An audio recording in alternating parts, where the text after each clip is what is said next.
دوستو ہماری آنکھوں میں وہ منظر آج بھی محفوظ ہے جب چین کے وزیر اعظم چو این لائی پنڈت جواہر لال نہرو کی دعوت پر بھارت یاترا کے لیے تشریف لائے تھے۔ دلی میں رام لیلا گراؤنڈ جہاں انہیں استقبالیہ دیا گیا تھا دلہن کی طرح سجا ہوا تھا۔ جب نہرو اور چو این لائی ایک ساتھ جلسہ میں آئے تو فضائیں ہندی چینی بھائی بھائی کے نعروں سے گونج اٹھیں۔ اس وقت کسی کے وہم و گمان میں بھی نہ تھا کہ آنے والے وقتوں میں حالات کیا رخ اختیار کریں گے۔ پھر اچانک ہوا کا رخ پلٹا اور بھارت نے چین کو انڈر ایسٹیمیٹ کرتے ہوئے اس سے لڑائی مول لے لی۔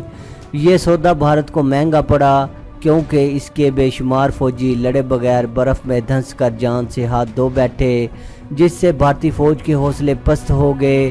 اس صدمے نے وزیر اعظم نہرو کو بری طرح نڈال کر دیا اور وہ اس کتاب نہ لا کر شدید بیمار پڑ گئے۔ یہ واقعہ خطے کی سیاست کا ٹرننگ پوائنٹ ثابت ہوا۔ پاکستان کی قیادت نے اس وقت اور موقع کو غنیمت جانا اور خوب فائدہ اٹھایا۔ چین کے ساتھ سرحدی معاملات نہایت خوش اسلوبی کے ساتھ ہمیشہ کے لیے طے کر لیے گئے اور دائمی دوستی کی مضبوط بنیاد رکھ دی گئی۔ بہت کم لوگوں کو یہ بات معلوم ہے کہ پاک چین تعلقات کا خواب سب سے پہلے پاکستان کے سابق وزیر اعظم حسین شہید نے دیکھا تھا۔ اس کے بعد پاکستانی حکمرانوں نے اسے عملی جامہ پہنایا اور شہید ذوالفقار علی بھٹو نے اسے بام عروج تک پہنچایا۔ پاک چین دوستی کو برقرار رکھنے میں دونوں ممالک کے تمام حکمرانوں نے بلا تخصیص بھرپور کردار ادا کیا۔ سب سے اہم اور قابل ذکر بات یہ ہے کہ دونوں ممالک کی ہر قیادت اس دوستی کو مضبوط سے مضبوط اور وسیع سے وسیع تر بنانے کے لیے پوری قوت اور زیادہ سے زیادہ دلچسپی اور جذبہ خیر سگالی کے ساتھ کوشاں ہے۔ پاکستان کو اس بات کا کریڈٹ جاتا ہے کہ اس نے چین کو اقوام عالم میں اس کا جائز مقام دلانے اور بین الاقوامی امور میں اس کی ہر موقع پر حمایت کرنے میں بھرپور کردار ادا کیا۔ پاکستان کی حمایت کے حوالے سے یہی بات چین پر بھی صادق آتی ہے۔ دونوں ممالک کی یہ سچی اور پکی دوستی دنیا بھر میں ایک قابل رشک مثال ہے، لیکن بعض ممالک کی آنکھوں میں یہ دوستی کانٹا بن کر کھٹک رہی ہے، جن میں دونوں ممالک کا سب سے بڑا حاسد اور دشمن ملک بھارت سر فہرست ہے، جس کے ان دونوں ممالک کے ساتھ شدید تنازعات ہیں۔ پاک چین دوستی کے فروغ میں دونوں ملکوں کے قائدین نے قابل تعریف کردار ادا کیا ہے۔ وہیں یہ بات بھی تسلیم کرنی پڑے گی کہ دونوں ممالک کے سفارتکاروں کا بھی اس کام کو انجام دینے میں بہت بڑا ہاتھ ہے۔ سچ پوچھئے تو آج کا سی پیک انہی مخلصانہ کاوشوں کا سب سے بڑا اور اہم ترین ثمر ہے، جو ہمارے دشمنوں کی آنکھوں میں کانٹا بن کر بری طرح کھٹک رہا ہے۔ جہاں تک پاکستان کی حکومت اور عوام کا تعلق ہے تو انہیں سی پیک کی اہمیت اور افادیت کا پورا احساس اور اندازہ ہے اور انہیں یقین ہے کہ یہ واقعی گیم چینجر ثابت ہوگا۔ یہی وجہ ہے کہ ماہرین کی غالب اکثریت اس کے حق میں ہے۔ دوستو، چین نے سن 2013 میں ون بیلٹ ون روڈ کے نام سے جس پہل قدمی کا اعلان کیا تھا، اس کے تحت وہ دنیا بھر کے 60 ممالک میں $1 ٹریلین سے زائد کی سرمایہ کاری کے ذریعے 6 مختلف راہداریاں قائم کرنے کی منصوبہ بندی کر رہا ہے۔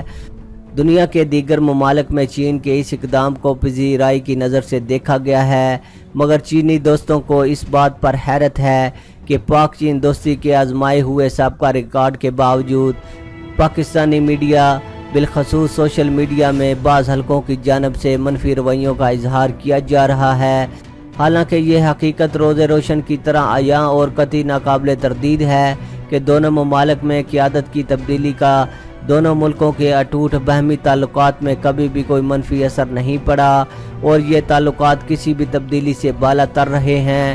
اس پس منظر کے باوجود سی پیک کے حوالے سے ایسٹ انڈیا کمپنی جیسی مثالوں کا ذکر چھیڑنا بڑی نامناسب اور بے جا سی حرکت معلوم ہوتی ہے۔ جو لوگ اس قسم کی باتیں چھیڑ رہے ہیں وہ پاکستان کے عوام میں چین کے حوالے سے شکوک و شبہات کے بیج بونے کی کوشش کر رہے ہیں، جس کا واحد مقصد دونوں ملکوں کی سچی اور پکی دوستی میں دراڑ ڈالنے کے سوائے اور کچھ بھی نہیں ہو سکتا۔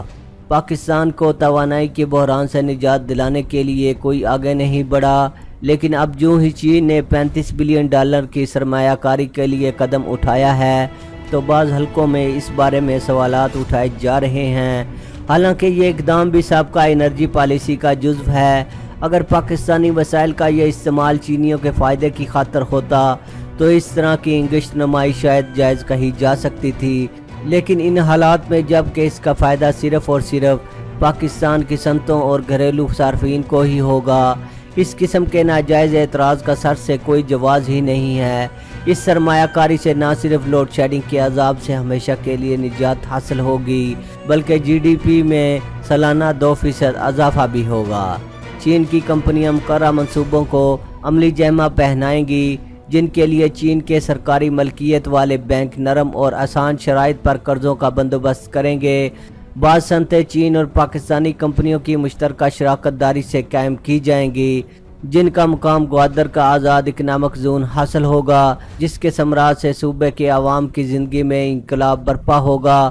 پاکستانی فوج چینی ماہرین اور کارکنوں کو مکمل تحفظ فراہم کرنے کے لیے ایک نیا فوجی ڈویژن تشکیل دے رہی ہے۔